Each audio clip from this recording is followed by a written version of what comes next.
जय श्री कृष्णा। राधे राधे साथियों।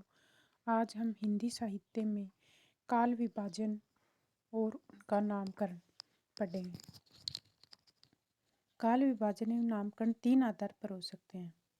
कौन कौन से आधार हो सकते हैं? देखो, काल विभाजन एक तो साहित्यिक प्रवृत्ति के आधार पर, जैसे छायावाद, प्रगतिवाद, प्रयोगवाद। दूसरा कर सकते हैं साहित्यकार के आधार पर, भारतेंदु द्विवेदी काल। फिर तीसरा हो सकता है ऐतिहासिक कार्यक्रम के आधार पर, जैसे आदिकाल, मध्यकाल, आधुनिक काल। गारसा दत्तासी व शिव सिंह सेंगर 2 ऐसे व्यक्ति थे जिन्होंने काल विभाजन का प्रयास नहीं किया, यानी इन्होंने न तो कोई नामकरण दिया और न ही काल विभाजन किया। काल विभाजन और नामकरण का सर्वप्रथम प्रयास किसने किया था? ग्रियर्सन। और उनकी पुस्तक कौन सी थी? The modern vernacular literature of Hindustan में देखने को मिलता है। इन्होंने अपनी पुस्तक में 12 भागों में बांटा था इस काल विभाजन को। पहला, हिंदी साहित्य के इतिहास का चारण काल, 15वीं सदी का धार्मिक पुनर्जागरण, जायसी की प्रेम कविता, ब्रज का कृष्ण संप्रदाय, मुगल दरबार, तुलसीदास, रीति काव्य, तुलसीदास के अन्य प्रवर्ती कवि, 18वीं सदी व कंपनी के शासन में हिंदुस्तान, विक्टोरिया के शासन में हिंदुस्तान, विविध परिप्रेक्ष्य से अज्ञात कवि। यानी इन्होंने पहला प्रयास हिंदी साहित्य का काल विभाजन का ग्रियर्सन ने किया था। इनके बाद मिश्र बंधु विनोद ने काल विभाजन का प्रयास किया। मिश्र बंधु विनोद ने प्रत्येक कालखंड को 2 भागों में बांटने का प्रयास किया था। तो इनका था जैसे आरंभिक काल को 2 भागों में बांट दिया। पूर्व आरंभिक काल जो विक्रम संवत 700 से 1343, उत्तर आरंभिक काल विक्रम संवत 1344 से 1444। फिर 2 नंबर पे मध्यम काल में बांटा, जिसमें पूर्व मध्यम काल विक्रम संवत 1445 से 1560, उत्तर मध्यम काल विक्रम संवत 1561 से 1680।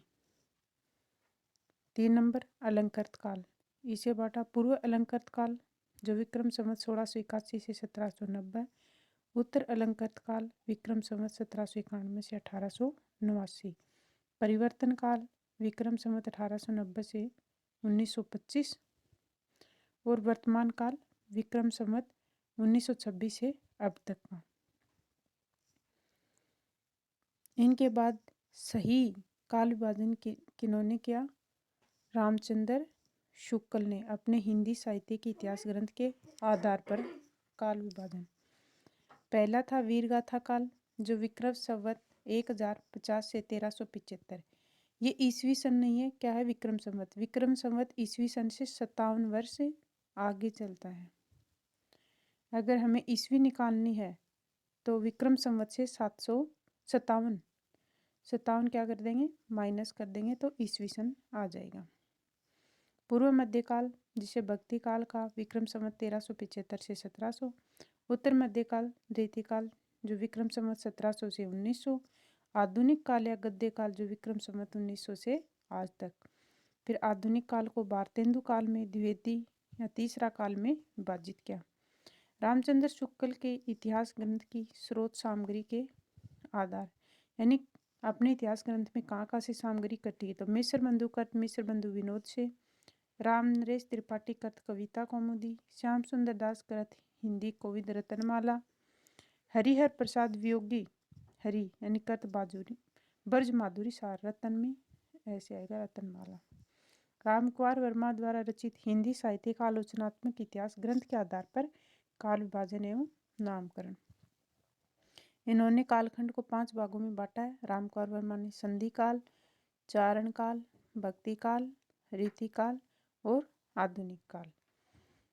इनके बाद में जो डॉक्टर नगेंद्र द्वारा संपादित हिंदी साहित्य का इतिहास है उसके आधार पर काल विभाजन एवं नामकरण जो सर्वमान्य भी माना जाता है। आदिकाल, भक्ति काल, रीति काल और आधुनिक काल। आदिकाल को इन्होंने 7वीं सदी से 14वीं सदी के मध्य तक माना, भक्ति काल को 14वीं सदी से मध्य से 17वीं सदी के मध्य तक माना और रीति काल को 17वीं सदी के मध्य से 19वीं सदी के मध्य तक और आधुनिक काल को अब तक माना है। फिर आधुनिक काल को अलग अलग भागों में बांट दिया।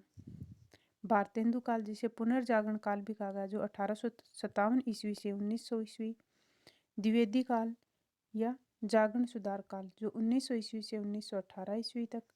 छायावाद 1918 से 1938 ईस्वी तक। छायावादोत्तर काल 1938 ईस्वी से प्रारंभ। प्रगति प्रयोग काल 1938 ईस्वी से 1953 ईस्वी तक।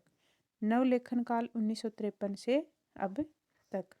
ये नगेंद्र द्वारा संपादित जो हिंदी साहित्य का इतिहास ग्रंथ था, उसके आधार पर काल विभाजन है, जो सर्वमान्य माना जाता है। हिंदी साहित्य का प्रारंभ भी अलग अलग विद्वानों ने अलग अलग माना है। गिरियसन ने माना है 643 ईस्वी से प्रारंभ माना है कि हिंदी साहित्य का इतिहास 643 ईस्वी। मिश्र बंधुओं ने भी 643 ईस्वी माना है। रामकुमार वर्मा ने 693 ईस्वी से प्रारंभ माना। शिव सिंह सेंगर ने 713 ईस्वी से। राहुल सांस्कृतायन ने 769 ईस्वी से प्रारंभ माना है। और रामचंद्र शुक्ल ने 993 ईस्वी से, या विक्रम संवत करें तो 1050 से प्रारंभ माना है। हजारी प्रसाद द्विवेदी ने 10वीं सदी से प्रारंभ माना है और गणपति चंद्रगुप्त ने 1184 ईस्वी से प्रारंभ माना है। तो आज के लिए साथियों इतना ही।